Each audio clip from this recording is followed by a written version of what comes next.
Welcome to Group Thinkers, the podcast from RKD Group. I'm your host, Justin McCord, and with me is Ronnie, I Hate Broccoli, Richard, and you'll learn more about that on this episode. And so, um, each and every episode of Group Thinkers, we have someone from the nonprofit marketing space that is thinking about things differently, approaching things differently, and in our current series of conversations, what we've really tried to dial into is leadership and what leadership looks like, and how people are impacted and who they have been impacted by. And so, Ronnie, why don't you tell us a little bit about our guest today, Carrie Rich? Yeah, so Carrie has a pretty incredible story, I think. She started out in healthcare administration, and as you'll hear in the episode, she kind of just got on this path toward doing something different, and that something different is now she's the co-founder and CEO of the Global Good Fund, which is an organization that helps people across the globe invest in themselves and as entrepreneurs in their business. And she's impacted, hundreds of people across the globe in underserved communities. And I just think it's just a pretty incredible story. Yeah, yeah, you want to talk about like how impact can and purpose can almost become popcorn.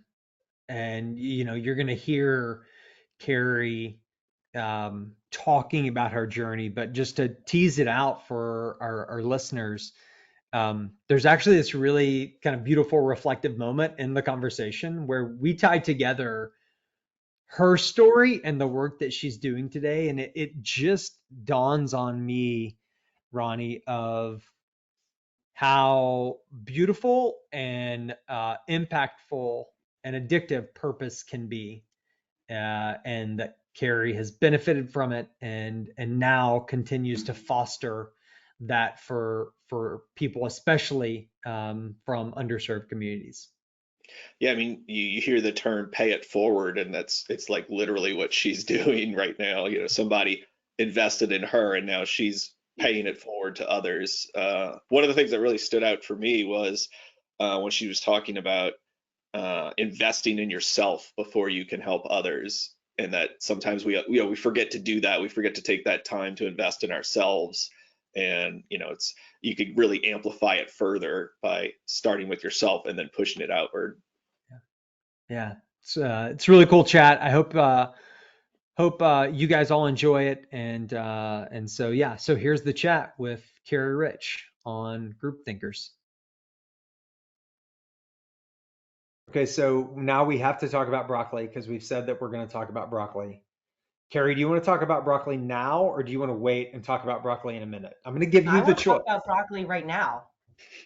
Okay, so here's the idea. Here's where this came up is um, there are certain wishes, hopes, prayers, thoughts that can be like broccoli. They're good for you. Like there's all sorts of goodness, but have you ever noticed that broccoli seems to expand when you put it in your mouth and start chewing it? It's Like just so good.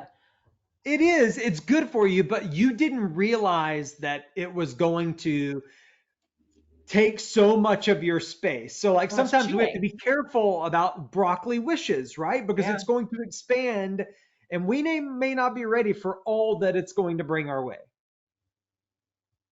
So that's the broccoli wish. That's broccoli. And Here's a fun I did fact. happen to eat broccoli last night for dinner, so this is giving new meaning to my dinner menu from last night. But yeah, when I think about the way you're describing broccoli, and I was thinking about how that's what social impact work for me is like. You dive in and then realize there's nothing I wouldn't do to, within legal and ethical bounds to try to make the world better. And you just once you get started, you can't stop eating that broccoli. True, it is good. It is, yeah. I'm learning Ronnie, to you got like a it. fun fact for us about broccoli? Well, I don't know if it's good. That's fine. Like I don't like Oh, broccoli, what? and my fun fact was going to be prior to about maybe 10 years ago, I didn't eat any green vegetables at all. And I've That's slowly come impressive. around to some green beans and some peas and, like some zucchini and stuff like that. But still can't stand the broccoli. Can't do it. That means that you haven't had broccoli prepared well. That's all that that means. Perhaps Some douse it in peppers. You can add seasoning, peppers to the mix. Those are pretty good. cheese on top or something, anything to hide the flavor, right? No, no, it's good for you. It's good for you. Sure, I don't And deny Carrie, that. I agree. It can expand and it can fill all the space that you give it, just like social impact work. Um, and it can be when you have it prepared well, it can be addictive, right? It Yeah, can it be can be all something that consuming, it right? can be all It's like consuming. you can't stop. It's a good kind of addiction. It is a good, yeah, it is a good kind of addiction. Uh, Carrie Rich, thank you for being a part of our conversation today, and welcome to Group Thinkers. Thank you for having me. Did you think that when you woke up this morning that you would spend this much time talking about broccoli? I'm honestly really thrilled about it because I was trying to convince our kids last night to eat the broccoli, and now I have a whole new strategy to bring them. There you go. Yeah, try it. Let's see. You're Please adding to report my back to me. parenting repertoire here too. No, that's okay. We're gonna cover all dimensions of Carrie today. So listen, we appreciate you setting aside this time. Um, one of the things that we try to accomplish as a part of our show is one, unpacking someone's path, and so understanding your path. In our current series, talking about the formative moments and how those are inspiring the work that you're doing now, Mhm. but then also just the people who have been instrumental. Mhm. And so I would love for you to um, give us a little bit of your journey, Carrie, and some of the people who have been formative along the way. Mhm. Yeah, thank you. I guess the first thing I would say is I think it's super possible for ordinary people to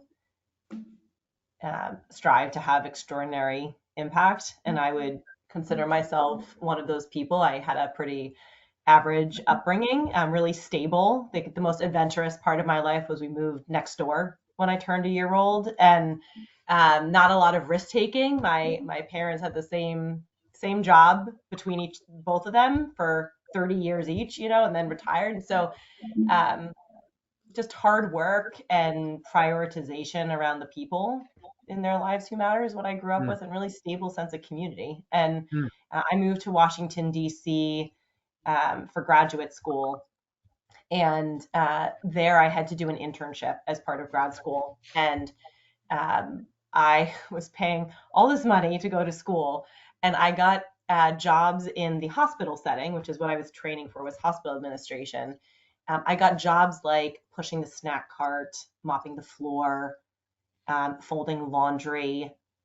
And my takeaway was to try to do the best job I could possibly do, no matter what the task at hand. So if it was folding the laundry, like I was having a ball doing the best folding of laundry I could possibly do. If I was pushing the snack cart, like let's come with the best attitude I possibly could to serve the cookies and juice and make it the best experience it could possibly be for the right. patients. And Zealous, that, very overly zealous for yeah, lots for of folding. zest. Yeah, yeah. Yeah. And so the best job I got was taking attendance, because when you do that task, everyone who walks in the meeting has to introduce themselves to you. And Hmm. who should walk in the meeting but the CEO of this whole health system, this multi-billion-dollar company. And when the CEO walks in, everyone sits up a little straighter. And so I recognized, this is someone important, and it turns out it was the CEO. And I went ahead and researched him and figured out that while he had been growing this multi-billion-dollar healthcare organization, he was simultaneously growing community infrastructure in Haiti for 25 years, Hmm. which was wildly inspiring to me. And he had become the CEO at a really young age, 35. And so I looked at him and I said, wow, this is someone I want to learn from. This is someone who has phenomenal business acumen and skills. And he also lives a life of purpose and is making the world a better place. like, I want to emulate that. And so I couldn't figure out how I would get the CEO of a multi-billion-dollar company to take a meeting with me when I was the person, mopping the floor and taking attendance and pushing the snack cart. So I asked his assistant if he would have a meeting with me about living a life of purpose, because I figure everyone asks the CEO of a healthcare organization to talk about healthcare. And this was an Sure. opportunity to talk about something different. And we had a fabulous conversation that ultimately resulted in a job opportunity where he took a lot of interest in supporting my personal development and my Mm. professional development to be the best health administrator I could possibly be. And as a result of growing me professionally in terms of leadership development, I in turn grew the business, which positively impacted the community because it's a healthcare organization at the end of the day. And the premise became, how do we replicate this model where the medium is the message, where you have a high potential leader who has a heart of gold and a really strong work ethic with a business executive who has a strong moral compass and wants to turn that professional success into social significance? How could we put those two groups together as a catalyst for social good? And that became the Global Good Fund. That's incredible. And by the way, let's not jump over that you also co-authored your first idea or first book, like somewhere in between there, right at the, as a part of the formative ideas for the Global Good Fund. Yeah, so he, I didn't know, I really wanted to spend my time around him because I wanted to Yeah. learn from him. But I know CEOs of multi-billion dollar companies tend to be busy. And, what I wanted to learn from him about was impact, Mm. which is not necessarily part of his business day to day. And so I got, our first meeting, I was so excited to talk about living a life of purpose. And I got all dressed up. I got my suit jacket and I pulled my hair back in a tight bun and I had my closed-toed pumps on. I was all ready and I was very corporate and composed. And we got in the meeting. It was a fabulous conversation. And at the end of the meeting, I just didn't want it to end. The conversation was Mm. so meaningful and it was so impactful for my life. I was learning so much. And I think he was also learning from having a different perspective that was super relevant to the younger generation and early careerists and what the current issues of the time are. And so at the end of the meeting, not knowing how to continue the conversation, I blurted out, "Would you write a book with me?" And he said, "Well, sure. Yeah, sure. What do we write a book about?" And I just completely lost all composure. I jumped up out of my chair. I was so happy. I was like, I don't know what we'll write a book about, but you said yes. This means we get to collaborate and I'm going to keep learning from you. And so for a year, he and I and one other co-author would write, and we would come in with structured questions and he would pontificate and answer the questions and we would structure it into a book and really translate his vision. And that exercise is what ultimately resulted in this job opportunity to become a vision translator for his vision for the future of health in the local community. At that point, as you're writing the book with him, post meeting, did the idea start to come to you to try something different and what ultimately became the Global Good Fund? Like you mentioned, your background, your parents, not, you come from not taking risks and just kind of, plugging away and doing your job. How did that idea form to do this thing that's so different, and at what point did it kind of come about? Yeah, I had no inclination of starting a nonprofit actually ever. That was not something that was materially important to me. And I would say that actually growing up in such a stable environment made me feel like I could take risks, Mm. that I did have a safety net, that I had this stable support system behind me because I figured I would fail a good chunk of the time from taking risks, but I would have a support system to catch me. And what I recognized from the opportunities that resulted was that a lot of people don't necessarily have that safety net, that support system, that ability to take risks and not completely slash their futures. And um, that became more evident to me once the book was completed and once I was actually working, and I was working somewhere else at the time. And once the book was done, that was when the job offer was extended. And I realized from directly working for a boss who invested in my leadership that there are so few people. It's hard work to be a mentor and to sponsor and grow people. It's really hard to grow other people's leadership development. And uh, we have to make it easy for people who have hearts of gold and resources who don't have a lot of time to make a difference for the world. How do you make it easy for people to make a difference? And that's where the idea of what made it easy for him was that I was very eager to learn. I wanted the input because it's hard to get feedback. It's hard to be told. It's hard to be critiqued, right? It's hard to be told what you're not good at and try to do something about it. Um, it's hard to set up a young person for success in terms of social impact. It's much easier to make a dollar. It's much harder to make a difference, as other mentors have taught me. And so, making it easy to put high potential leaders who have a very strong work ethic, who are hungry to improve professionally from a leadership and personal growth standpoint with people who are seasoned business executives.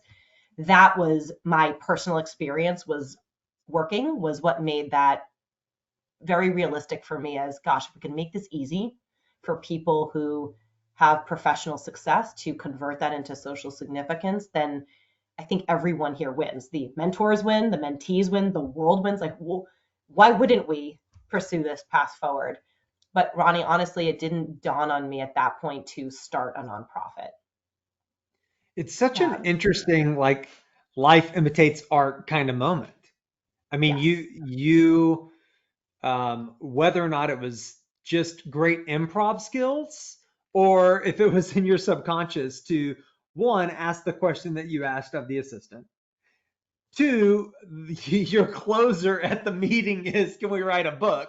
Right? Like, you're displaying this high capacity and interest in doing something bigger, something more meaningful, that then spawns into something that is a training ground for people to do something that is more meaningful. Like, it's so unique. Well, Justin, when I hear you say this, because I'm not sure I've really honestly reflected on that much.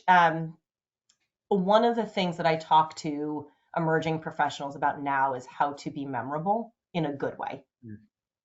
Because there's lots of ways to be memorable, but it's not always in a good way. And you can be memorable in how you present yourself. You can, what clothes you wear. That's one way to be memorable. You can be memorable in what you say. You can be memorable in the questions you raise.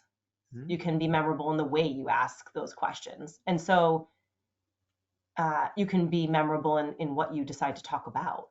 And I think what I realize is that all of us, I have yet to meet a person who doesn't want to be underneath it all, part of something greater than themselves.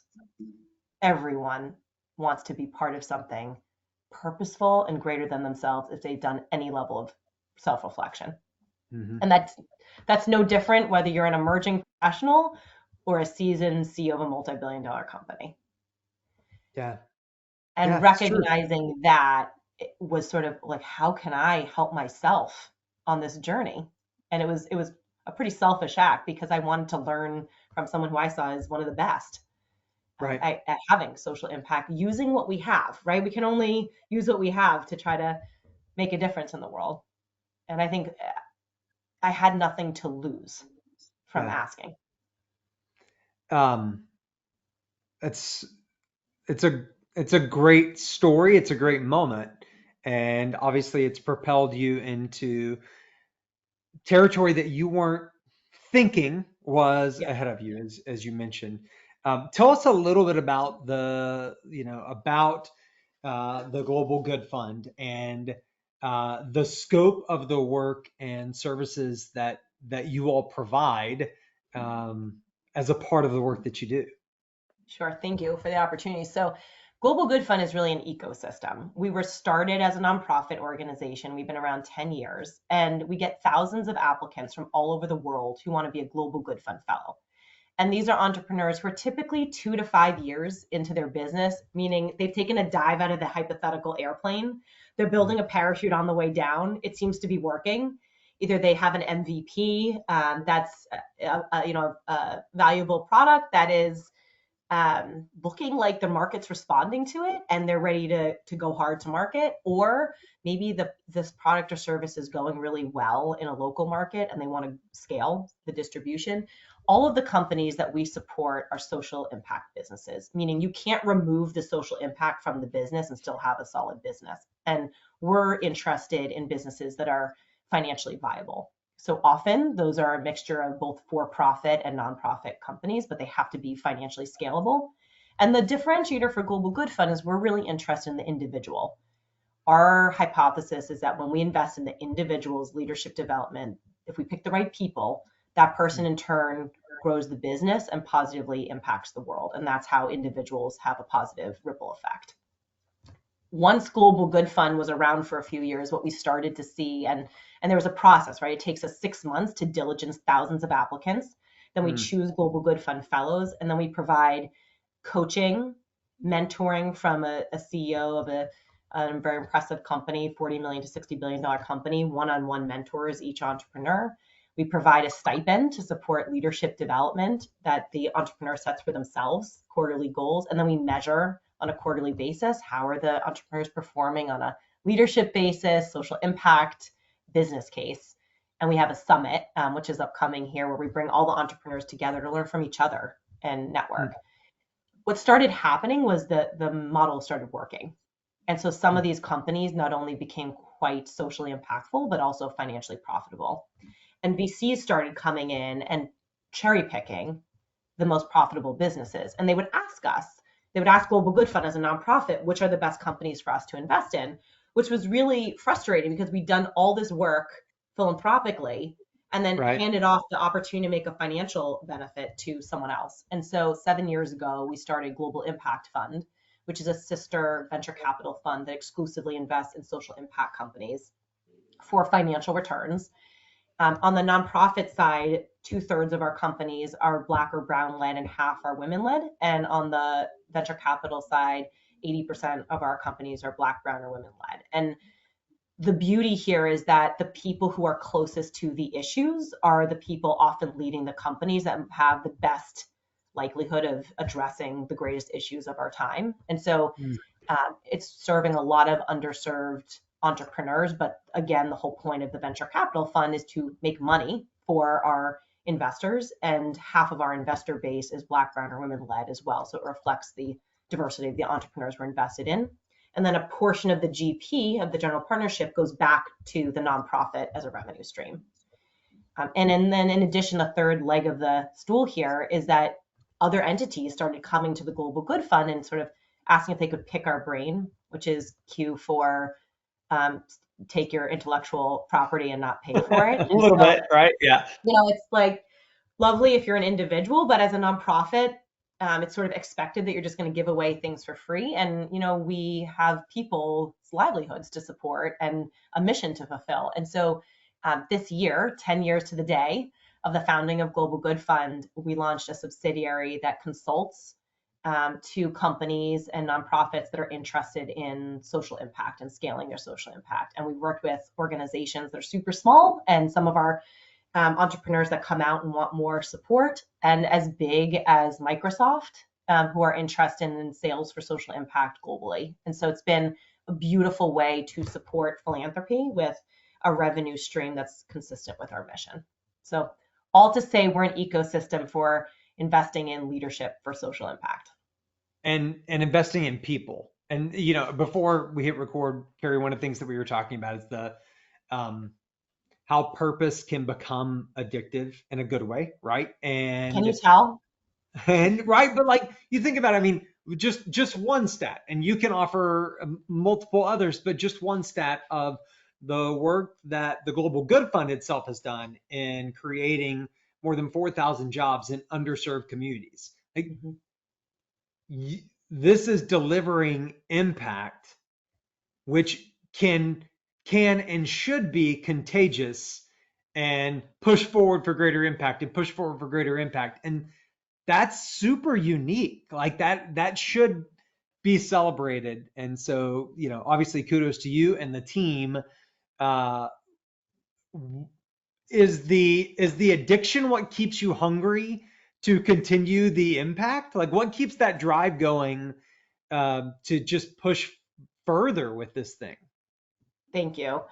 And our marketing team would not be too pleased with me now, but so it's been 10 years. We supported 200 entrepreneurs, and they've impacted 10.2 million lives around the globe in 40 plus countries. That's They've raised incredible. over $120 million in capital in the year that they were during the fellowship program. And again, these are people who typically get 0.8% of the venture capital market. And so it's wildly impressive what these entrepreneurs have done. And it's meaningful, very Yeah. meaningful to be a tiny part of their journeys.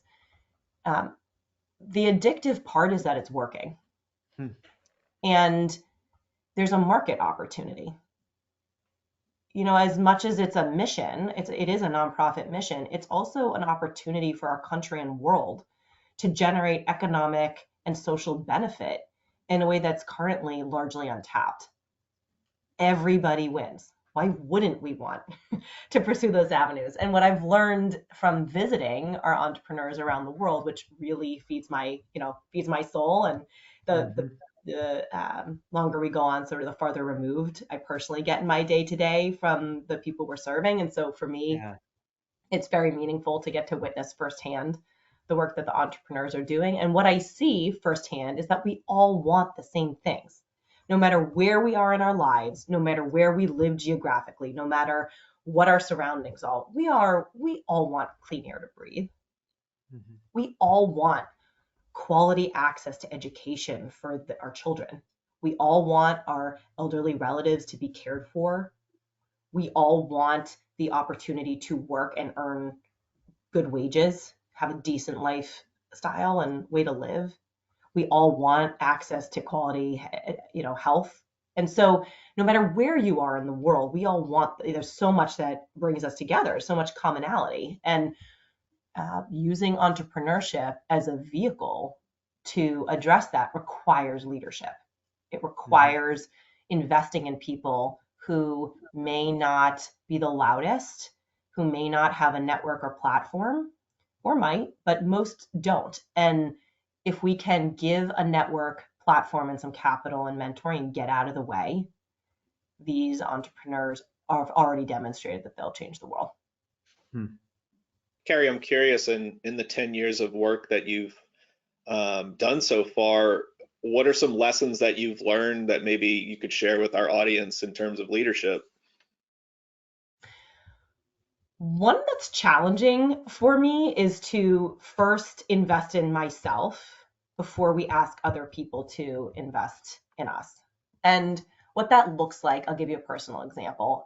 Broccoli, are I you going to say really, broccoli? Broccoli is yeah, definitely the answer, my right? broccoli. Yeah. I really wanted to learn how to serve on a board. As a nonprofit leader, I have a board, and I'm managing a board, but I wanted to learn how to serve on a board. And to do that, I wanted to not only shadow people, but eventually do some training on how to serve on a board. And those programs cost money. And, I approached my board chair at one point and said, here's the governance training program I want to do. It's expensive by my standards. Will you cover half? And I'll put my own skin in the game for the other half of this, which was still a lot, by my standards. And he agreed. And it demonstrated that it was a time commitment and a money commitment. And I put skin in the game. And then naturally, I wanted to do something with that. And so when there then became an opportunity to join boards, I was the first in line to submit a board bio and to interview. And, now I'm really proud to say that I'm serving on a corporate board of a very large $21 billion nonprofit organization that distributes over $1 billion every year, 1.4 billion to charity called Trinity Health. But the point was, I never would have had that opportunity had I not put my own skin in the game and invested the time and money in my own leadership. How could I possibly expect someone else to take a bet on me if I didn't first do it myself? And I think it's a very uncomfortable thing to do, to spend money on yourself, especially when you're in the social impact sector, And to but ask for it's money. necessary. Say it again. And to ask for money. So that can be uncomfortable for some people. Even asking for money is fundraisers. so hard. It does not get any easier. 10 years in, it's still hard. But I think it's really so much easier to ask for money for benefiting other people, at least for me, than it is to ask Mm. for money for myself. And then realizing that, listen, if you never help yourself, you're not going to be able to benefit others. So that was a very important lesson for me to learn, that I'd share, that, you have to first invest in yourself before you can expect other people to invest in you. Yeah, making that time, you know, you were referencing earlier, just that the more senior the role, sometimes you're further removed from some of the Yes. day-to-day parts, and the busier the calendar gets. And so not only can it be challenging to invest dollars, it can be really challenging to make the time to invest in Yes. yourself. Yes. I've Just learned finding I do space. whatever the calendar says, and I'm now learning to just block time on the calendar for thinking time and reading Yeah, time and reflection time. Otherwise there's always something else that can take up the time. yeah. Carrie, in the last year, your fourth book was published. So, Impact the World.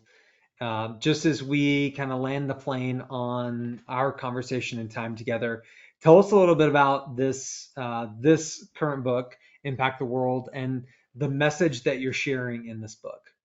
Sure. Thank you. So this was an incredible, very fun project with my co-author, Dean Falk, and we met in China, exploring as part of the Eisenhower Fellowships. And um, the goal here was to put ourselves in a position of leadership development, so that we're practicing, for at least for me, practice what I'm preaching here and make sure I'm investing in myself and making the time to do that. And, we came out of that experience recognizing that a lot of people are distrustful of big institutions. And maybe some people take to the streets to protest, or some people go out and lead their own organizations or businesses. But perhaps there's a way to collaborate with governments, institutions, organizations, corporations, and bring value add from the standpoint of making the world a better place. And we often think of statespeople as diplomats, but what if we brought that to everyday life? What would it look like to be a citizen statesperson and impact the world? And so we've been able to share our learnings and also profile citizen statespeople who are making a difference all over the planet. Super cool.